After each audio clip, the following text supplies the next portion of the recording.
This is really important that we make it clear why we've brought this paper to Cabinet next Tuesday.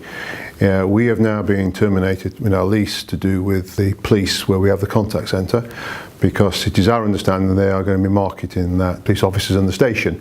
So at this point it's a good time for us to look then at Lutterell Hall, which is obviously adjacent to this.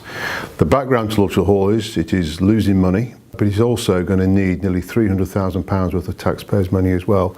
So I think it's pertinent and in the interest of taxpayers that we do look at now the future of Lutterell Hall, and I can absolutely assure all the users of that hall they will be consulted, and all their points that they make will be taken into consideration when we look at the future of the hall itself. The paper that goes to Cabinet on Tuesday, all that does is to say that we will go out to consult and look at the future of the hall itself.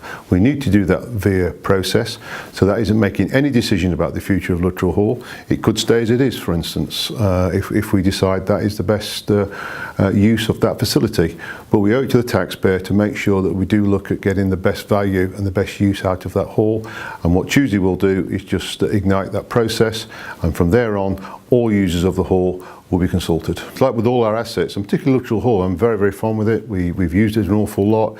I think it's a real iconic building within West Bridgford.